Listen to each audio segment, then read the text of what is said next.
Terima kasih, selamat berjumpa kembali anak-anak setelah kita mengikuti libur semester pertama dan pada hari ini kita kembali akan bertatap muka lewat pembelajaran classroom, yaitu semoga anak-anak dalam keadaan sehat walafiat. Jadi materi yang akan Bapak sampaikan pada hari ini yaitu adalah materi renang. Nah, jadi dalam hal ini perlu anak ketahui bahwa berenang adalah gerakan yang dilakukan oleh manusia atau hewan sewaktu bergerak di air dan biasanya tanpa perlengkapan atau buatan. Nah, berenang bisa menjadi kegiatan rekreasi dan olahraga.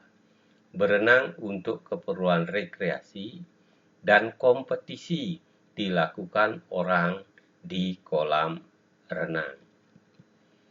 Nah, sejarah singkat tentang renang. Olahraga ini dimulai sejak abad 19 di London.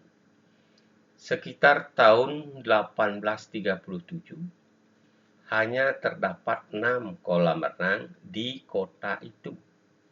Popularitas renang terus membaik dan pada tahun 1869 beberapa asosiasi mulai muncul. Popularitas kejuaraan renang sederap dengan kebangkitan Olimpiade dan tercantum sebagai olahraga modern di Athena pada tahun 1896. Sepanjang perkembangan yang dapat diikuti, Kota Bandung merupakan kota yang mengawali kegiatan olahraga renang di Indonesia. Nah, hal ini dibuktikan dengan pembangunan kolam renang di Cihamplas pada tahun 1904. Nah, jadi induk organisasi olahraga renang yaitu yang dinaungi oleh PRSI, Persatuan Renang Seluruh Indonesia. Persatuan Renang Seluruh Indonesia dibentuk pada tanggal 21 Maret 1951. Jadi kejuaraan renang nasional diadakan 4 tahun sekali, yaitu saat diselenggarakan Pekan Olahraga Nasional. Nah, manfaat berenang antara lain: 1. Membentuk otot. Kedua, meningkatkan kemampuan fungsi jantung dan paru-paru. Ketiga, menambah tinggi badan. Keempat, melatih pernapasan.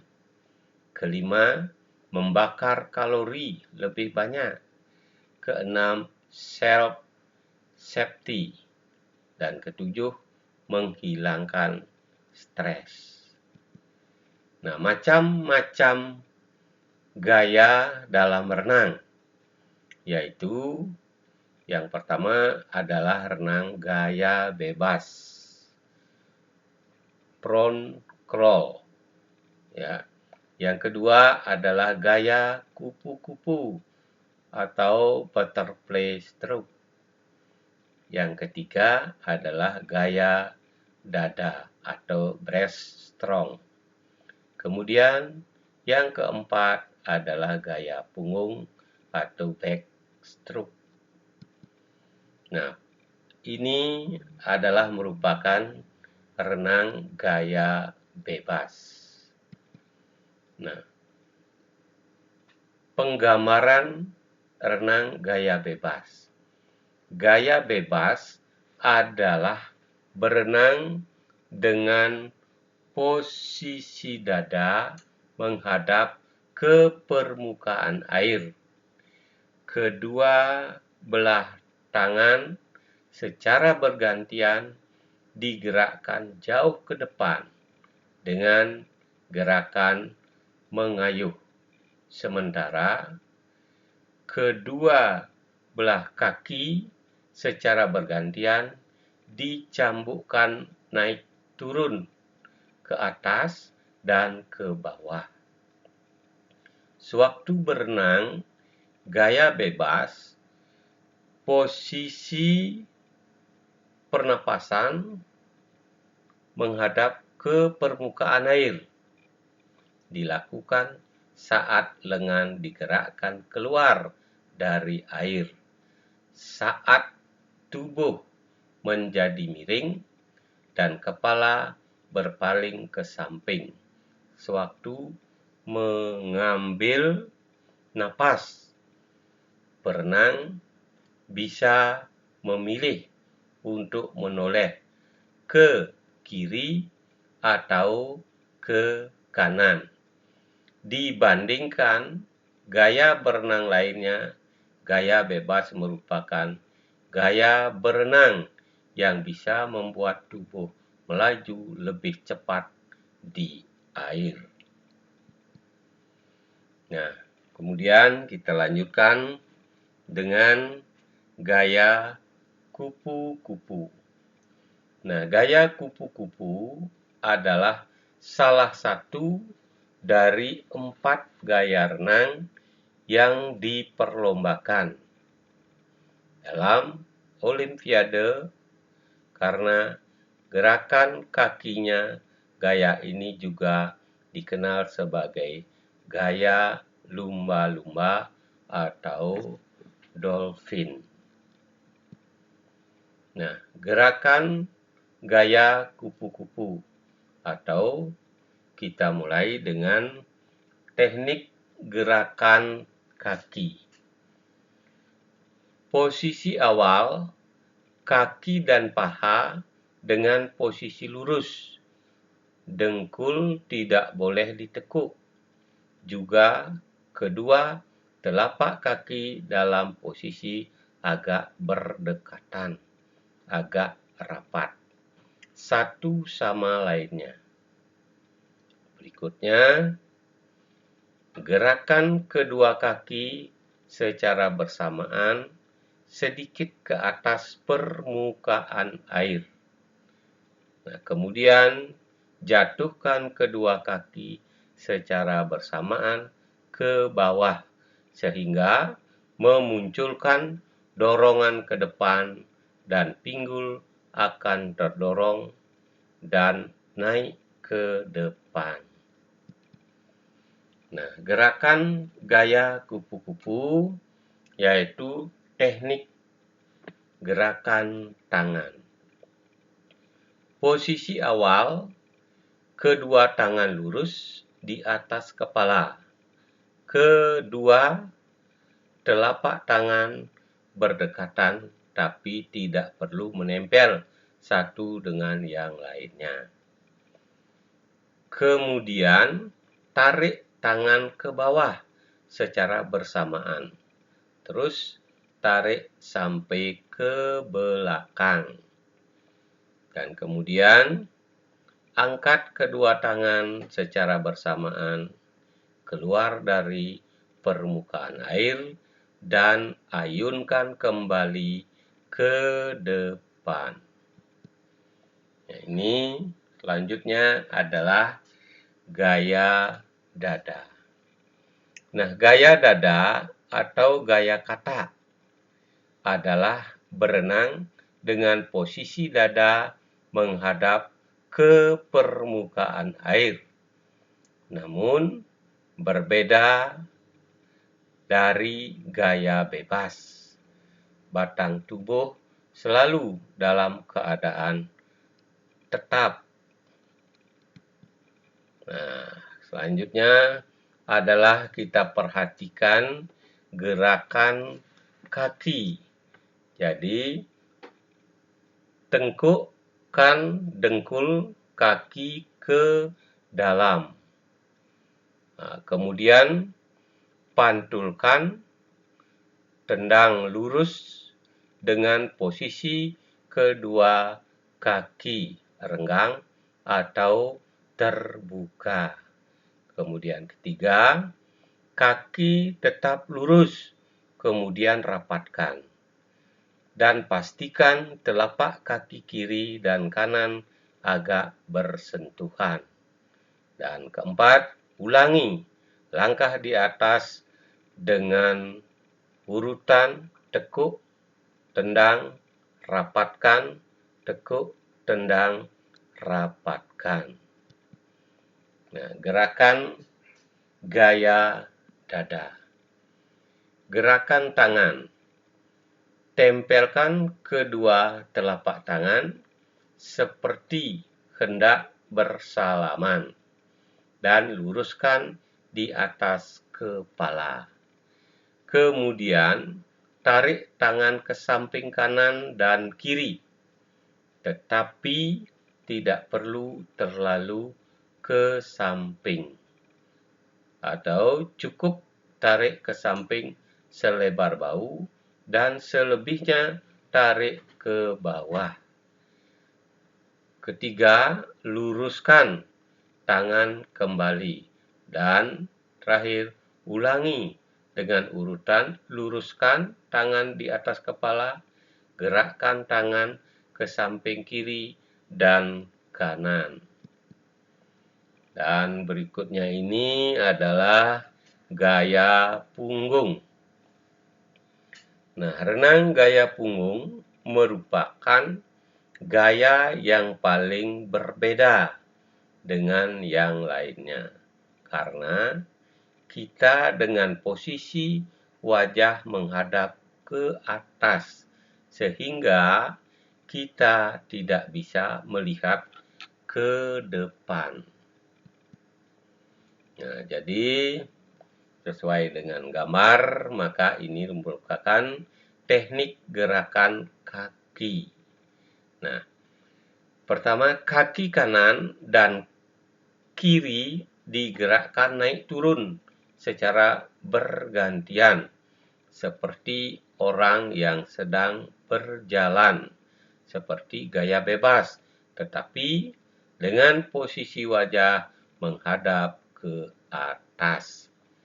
Nah, kaki digerakkan bergantian dengan cukup cepat agar arah renang Anda tidak melenceng atau berbelok-belok. Teknik gerakan tangan. Posisi awal, satu tangan lurus di atas kepala. Kemudian, langsung mengayuh ke belakang menuju pinggul. Nah, kemudian angkat keluar dari permukaan air dan kembalikan ke posisi awal. Berikutnya, lakukan hal yang sama dengan tangan yang satunya. Jadi, tangan kiri dan tangan kanan bergerak secara bergantian. Ketika tangan kiri keluar dari dalam air, tangan kanan masuk ke dalam air, begitu seterusnya. Nah, jadi anak-anak perlu diketahui bahwa untuk kegiatan aktivitas renang, kita memerlukan beberapa sarana dan prasarana atau fasilitas atau peralatan. Yang pertama, yang jelas, kolam renang.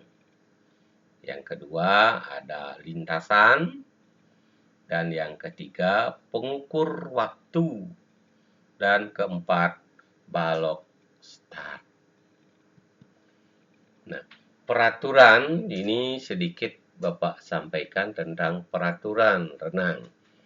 Pada nomor renang gaya kupu-kupu, gaya dada, dan gaya bebas, perenang melakukan posisi start di atas balok start. Jadi sekali lagi, pada nomor renang gaya kupu-kupu, gaya dada, dan gaya bebas, perenang melakukan posisi start di atas balok start. Badan dibungkukkan ke arah air dengan sedikit ditekuk. Nah, selanjutnya pada nomor gaya punggung, posisi start dilakukan di dalam air dengan badan menghadap ke dinding kolam. Kedua tangan memegang pegangan besi pada balok start, sementara kaki bertumpu di dinding kolam dan kedua lutut ditekuk di antara kedua lengan. Posisi start gaya punggung juga dipakai oleh perenang pertama dalam gaya ganti estafet. Wasit berikutnya, wasit start memanggil para perenang dengan tiupan peluit panjang untuk naik ke atas balok start bersiap di dalam air untuk gaya punggung dan gaya ganti estafet. Nah, perenang berada dalam posisi start setelah aba-aba siap atau take you make dalam bahasa Inggris. Nah, diteriakkan oleh wasit start. Start dinyatakan tidak sah bila perenang meloncat dari balok start sebelum ada aba-aba hingga tembakan pistol start dimulai. Tubuh perenang harus dalam keadaan diam. Nah, jadi anak-anak sekalian perlu diketahui juga, yaitu nomor dalam perlombaan renang. Nah, perlombaan renang terdiri dari nomor perlombaan menurut jarak tempuh, jenis kelamin, dan 4 gaya renang yang saya sebutkan tadi. Gaya bebas, gaya punggung, kupu-kupu, dan gaya satu lagi gaya bebas, punggung, kupu-kupu, gaya kata. Nah, nomor renang putra dan putri yang diperlombakan yaitu dengan jarak 50 meter, 100 meter, 200 meter, 400 meter, 800 meter putri, dan 1.500 meter putra. Nah, kemudian gaya kupu-kupu yaitu 100 meter dan 200 meter. Kemudian gaya punggung itu jaraknya 100 meter dan 200 meter. Dan gaya dada 100 meter dan 200 meter. Kemudian gaya ganti perorangan 200 meter dan 400 meter. Nah, gaya ganti estafet yaitu jaraknya 4 kali 100 meter. Dan gaya bebas estafet 4 kali 100 meter dan 4 kali 200 meter. Kemudian ada yang disebut dengan maraton, yaitu dengan jarak 10 kilometer. Demikian materi pada hari ini yang bisa Pak sampaikan. Silakan anak-anak pelajari dengan baik, dengan seksama tentang materi yang Pak sampaikan pada hari ini. Dan akan Bapak akhiri dengan mengaturkan terima kasih. Salam olahraga dan sehat selalu.